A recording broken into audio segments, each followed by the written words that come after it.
Hey, what's up mga boss? Welcome to my channel. Ngayong araw na to mga boss, meron tayo ditong i-unbox or i-review. Under Armour siya eh. So, ayan yung logo, nasa ibabaw ng box. And then, nakalagay sa gilid ng kanyang karton, ayan, Under Armour. Mga boss, itong sapatos na to ay UA Lockdown 6.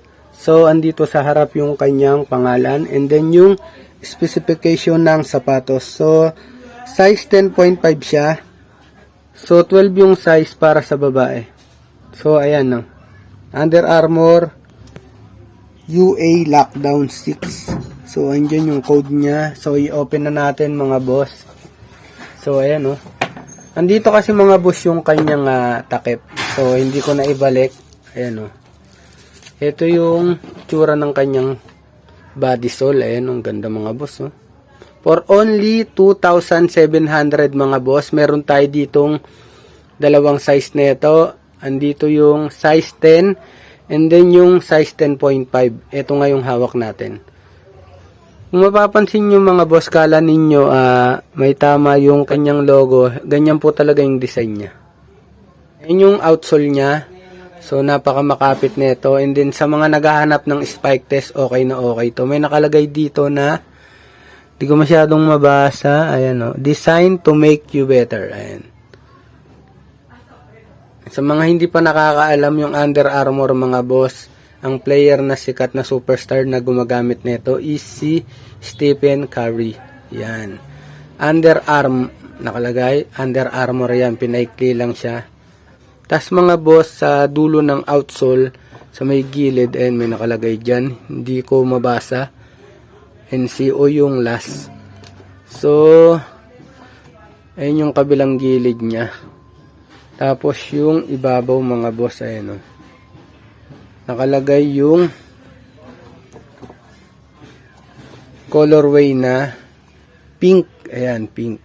Katulad rin sa outsole na black and pink and white yung colorway. So, yung kanyang body sole mga boss, leather. Tapos, yung kanyang outsole hindi rin jelly sole. So, rubber sole rin siya. Tapos, ayan. May net dito sa may gilid. Tapos, yung kanyang insole mga boss, tignan natin. Ayan o. Plain black lang mga boss. Walang design sa loob. Ayan o. Napakalambot. So, snug fit siya mga boss. Sa mga naghahanap ng snug fit dyan.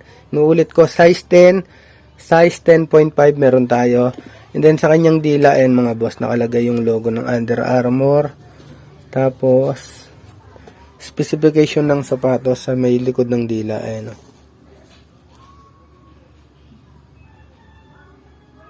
10.5, woman's 12. So, made in Vietnam siya. Legit to mga boss ha, and brand new. Tapos yung kanyang toe mga boss, ayan o.